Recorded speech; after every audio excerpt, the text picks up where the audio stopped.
Welcome to Forward Public School e-learning class 10 subject English, chapter number 8, Women's Role in Pakistan Movement, part 1, and I'm your teacher, Ma'am Rubina Gilani. Now on page 75, the reading and explanation. At the dawn of the 20th century, when Pakistan was at formative stage, most of the Muslim women led secluded lives within their homes and were not visible in public places. 20ویں صدی کے آغاز میں جب پاکستان تشکیل کے مراحل میں تھا تو تقریباً سبھی مسلمان خواتین اپنے گھروں میں چاردیواری کے اندر زندگی گزار رہی تھیں اور وہ عوامی مقامات پر دکھائی نہیں دیتی تھی. A handful of women emerged during the خلافت movement. لیکن پھر تحریک خلافت کے دوران کچھ مٹھی بھر خواتین منظر عام پر آئیں. تحریک خلافت وہ تحریک تھی جو ترکی میں خلافت کی بحالی کے لیے شروع کی گئی تھی. A pan-Islamic movement for the restoration of the caliphate in Turkey. تو یہ وہ تحریک خلافت تھی جس میں پہلی مرتبہ مسلمان خواتین اپنے گھروں سے نکلیں اور سامنے آئیں. The name of Abari Begum, popularly known as Bi Amma, is one of the top of the list of such noble ladies. تو ان معزز خواتین میں سر فہرست نام جو ہے وہ آباری بیگم کا ہے جو کہ بی اما کے نام سے مشہور تھیں. She was the mother of مولانا محمد علی جوہر اور مولانا شوکت علی، اور وہ مولانا محمد علی جوہر اور شوکت علی کی والدہ تھیں. It was Quaid-e-Azam who brought about a social revolution in the emancipation and empowerment of Muslim women. یہ قائد اعظم تھے جو کہ ایک سماجی معاشرتی انقلاب لے کر آئے مسلمان خواتین کی آزادی اور خود مختاری میں. He repeatedly stressed the importance of women as equal partners of men if the Muslims of India were to achieve the dream of a separate homeland. انہوں نے بار بار اس بات پر زور دیا کہ اگر برصغیر کے مسلمان ایک الگ وطن کا خواب حاصل کرنا چاہتے ہیں تو خواتین بھی مردوں کے برابر کی شریک ہوں گی یا انہیں ہونا چاہیے. فاطمہ جناح was always at his side. Fatima جناح جو ان کی بہن تھی وہ ہمیشہ ان کے ساتھ ساتھ رہیں as a visible symbol, advising and participating in all the political activities of Quaid Azam. وہ ان کے ساتھ ساتھ رہیں ایک نمایاں علامت کے طور پر انہیں مشورہ دیتی اور ان کی تمام سیاسی سرگرمیوں میں حصہ لیتی. However, the real game changer was the Muslim League session at Patna in 1938. تاہم جو پانسا پلٹنے والا واقعہ ہے وہ مسلم لیگ کا وہ جلسہ ہے جو پٹنہ میں 1938 میں منعقد ہوا. Quaid Azam who was reorganizing and revitalizing the Muslims after his return from England in 1934 created the All India Muslim Women's Subcommittee of the Muslim League. Quaid Azam جو کہ انگلستان سے 1934 میں اپنی واپسی کے بعد مسلمانوں کو منظم اور فعال بنا رہے تھے تو انہوں نے اس سلسلے میں ایک اور اہم قدم یا پانسا پلٹنے والا قدم اٹھایا، اور وہ یہ تھا کہ انہوں نے مسلم لیگ کی خواتین کی ایک ذیلی کمیٹی بنائی. By the mid-40s, a galaxy of women had emerged in the leadership role of the Muslim League, organizing and mobilizing women workers in the cities and also at the district level. تو 1940 کی وسط کی دہائی میں مسلمان خواتین کا ایک کہکشاں قائدانہ کردار میں ابھرا، اور یہ خواتین جو ہے یہ نہ صرف ضلعی سطح پر بلکہ شہروں میں بھی خواتین ارکان کو متحرک اور منظم کرنے لگیں. مطلب جو مین امپورٹنٹ چیز ہوئی 1938 میں وہ تھا مسلم لیگ کی خواتین کی ذیلی کمیٹی، اور اسی کے بعد جو ہے خواتین بہت زیادہ سرگرم دکھائی دینے لگی تحریک پاکستان میں. Some of the names that emerged were Jahan Ara Shah Nawaz, Begum Salma Tasadduq Hussain and Begum Fatma from Lahore, Shaista Ikramullah from Bengal, Zari Sarfraz from Khyber Pakhtunkhwa and Lady Abdullah Harun from Sindh. کچھ خواتین جو نمایاں ہوئیں جن کے نام ابھرے وہ تھے جہاں آرا شاہ نواز، بیگم سلمہ تصدق حسین اور بیگم فاطمہ جن کا تعلق لاہور سے تھا، شائستہ اکرام اللہ جن کا تعلق بنگال سے تھا، زرعی سرفراز جن کا تعلق خیبر پختونخوا سے تھا، اور لیڈی عبداللہ ہارون جن کا تعلق سندھ سے تھا۔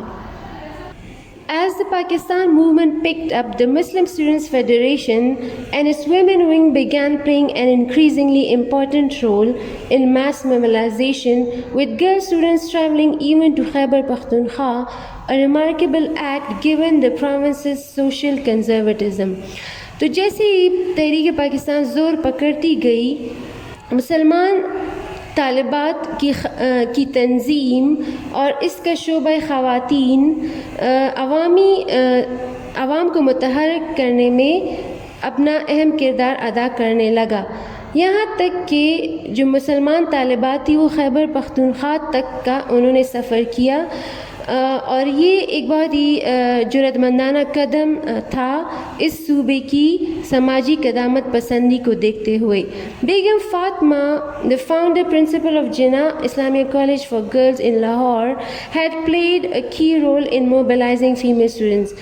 بیگم فاطمہ جو کہ اسلامیہ کالج لاہور، جناح اسلامیہ کالج لاہور کی بانی اور سربراہ تھیں، انہوں نے بھی مسلمان طالبات کو متحرک کرنے میں ایک بہت ہی اہم کردار ادا کیا۔ She invited the Quaid to come and address the students of her college in November 1942.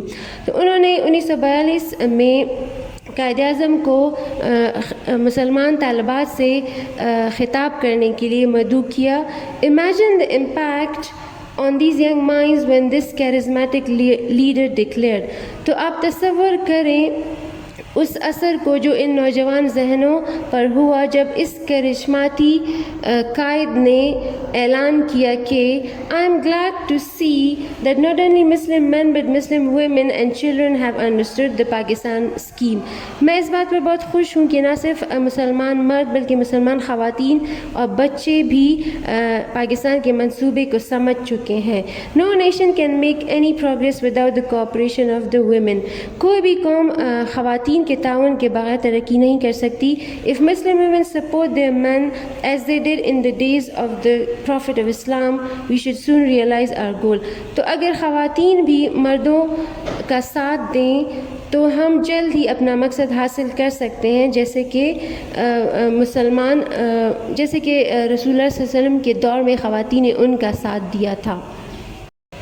When the Muslim League won all the Muslim seats in the provincial elections of Punjab but was excluded from the formation of the provincial government in February 1946, massive demonstrations were held outside the Chief Minister Khizr Hayat's house, with the Women League's processions making a serious impact.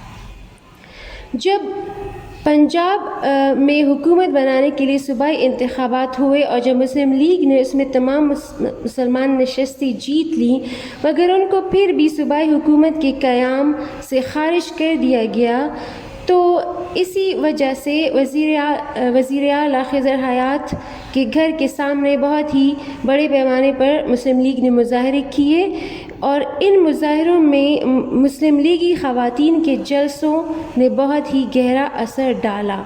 When the parliamentary board was formed in the same year to negotiate with other parties for the formation of a government in Punjab, Jahan Ara Shah Nawaz was made a member of it. تو اسی سال جب ایک پارلیمانی board قائم کیا گیا تاکہ دوسری پارٹیوں سے مذاکرات کر سکے تاکہ پنجاب میں حکومت قائم کی جا سکے، تو مسلم لیگ کی طرف سے جہاں آرا شاہ نواز کو اس پارلیمانی بورڈ کا رکن منتخب کیا گیا۔ The Qaid-e-Azam was invited to send a representative to the USA to attend the International Herald Tribune Forum in September 1946 in order to present the case for a separate homeland for Muslims. Quaid Azam کو اس بات کی دعوت دی گئی کہ وہ U S A میں ہونے والے انٹرنیشنل ہیرلڈ ٹریبیون کے اجلاس میں اپنا ایک نمائندہ بھیجیں تاکہ وہ اس اجلاس میں مسلمانوں کے لیے ایک الگ وطن کا مقدمہ پیش کر سکیں۔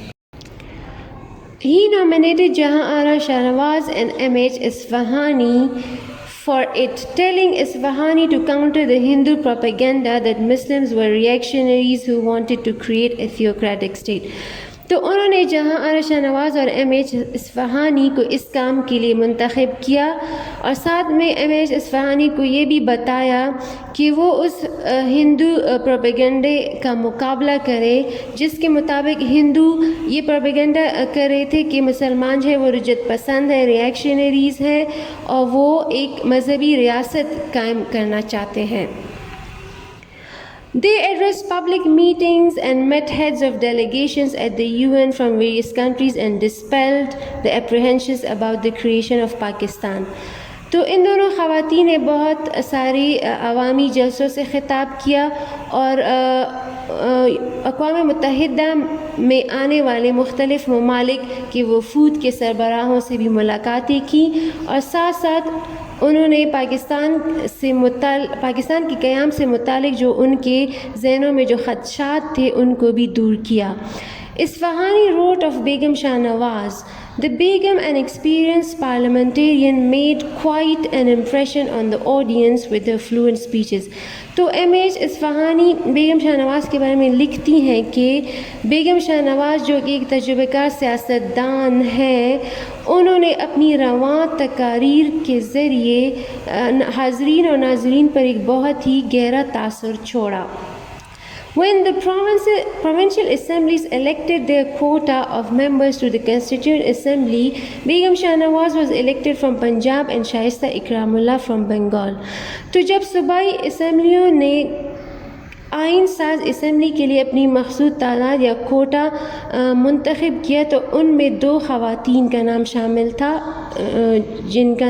جو بیگم شاہ نواز تھیں جو کہ پنجاب سے منتخب ہوئیں آئین ساز اسمبلی کے لیے، اور شائستہ اکرام اللہ جو کہ بنگال سے منتخب ہوئیں آئین ساز اسمبلی کے لیے. By early 1947, the Pakistan movement had become a mass movement. 1947 کے آغاز میں تحریک پاکستان ایک عوامی تحریک میں تبدیل ہو چکی تھی. An intelligence report quoting the Daily Dawn reported that on 2nd February, the Frontier Women's Provincial Muslim League held its annual session in Peshawar, which was attended by 1,000 burqa-clad women. تو ایک خبر رساں ایجنسی نے روزنامہ Dawn کا حوالہ دیتے ہوئے یہ خبر دی کہ 2 فروری کو صوبہ سرحد کی مسلم لیگی خواتین کا سالانہ اجلاس منعقد ہوا پشاور میں which was attended by 1,000 burqa clad women، جس میں ہزاروں برقع پوش خواتین نے شرکت کی. By April, groups of women leaguers were touring the frontier. For the Frontier Women Subcommittee had asked for help from Punjab women leaguers. April میں مسلم لیگی خواتین کے گروہ در گروہ جو ہے وہ فرنٹیئر یعنی صوبہ سرحد کا دورہ کر رہے تھے، کیونکہ صوبہ سرحد کی مسلم لیگی خواتین کی ذیلی کمیٹی نے پنجاب خواتین کی ذیلی کمیٹی سے مدد مانگی تھی کہ وہ آئیں اور سرحد کا دورہ کریں. Mrs. Kamaluddin from Punjab addressed the women of Kohart from Muslim League office through a loudspeaker. یہاں تک کہ ایک مسلم لیگی خواتین مسز کمال الدین نے لاہور سے اپنے آفس سے خطاب کیا کوہارٹ میں بیٹھی ہوئی مسلم لیگی خواتین کو. Lady Harun had toured the Khyber Pakhtunkhwa province as far back as October 1945, accompanied by a group of women that included Begum Hakim, the president of Bengal Muslim League. اور اس سے پہلے ہی اکتوبر 1945 میں ہی لیڈی ہارون جو ہے وہ خیبر پختونخوا کا دورہ کر چکی تھی بیگم حکیم کے ہمراہ، جو کہ بنگال مسلم لیگ خواتین کی صدر تھیں. The valiant act of women leaguers' heroism was in February or March when one young woman climbed on top of the Punjab Secretariat, removed the Union Jack and hoisted the Pakistani flag. فروری یا مارچ 1947 میں مسلم لیگی خواتین کا ایک جرأت مندانہ اقدام اس وقت سامنے آیا جب ایک نوجوان خاتون نے پنجاب سیکریٹریٹ کی چھت پر چڑھ کر برطانیہ کا جھنڈا ہٹایا اور پاکستان کا جھنڈا لہرایا. The Qائد not only transformed Muslim League into an effective mass organization in just under 13 years, but also brought about a social revolution. Quaid Azam نے نہ صرف 13 سال کے کم عرصے میں مسلم لیگ کو ایک منظم ایک مؤثر عوامی تنظیم میں تبدیل کیا بلکہ وہ ساتھ ہی ساتھ ایک سماجی انقلاب بھی لے کر آئے. Bringing Muslim women out of their homes, schools and colleges into the streets as activists and effective parliamentarians. Since then there has been no turning back for the women of Pakistan. تو وہ سماجی انقلاب اس طرح لے کر آئے کہ انہوں نے مسلمان خواتین کو اپنے گھروں، اسکولوں اور کالجوں سے نکال کر سرگرم رکن اور مؤثر سیاستدانوں کی حیثیت سے گلیوں میں لے کر آئے. Since then there has been no turning back for the Muslim women of Pakistan. اس کے بعد سے پاکستانی مسلمان خواتین نے پیچھے مڑ کر نہیں دیکھا، مطلب کہ اس وقت سے آج تک وہ کامیابیاں حاصل کر رہی ہیں اور زندگی کے ہر شعبے میں ایک نمایاں کردار ادا کر رہی ہیں. So dear students, with this we have reached the end of part 1. I hope you have understood the lesson well. Thank you so much.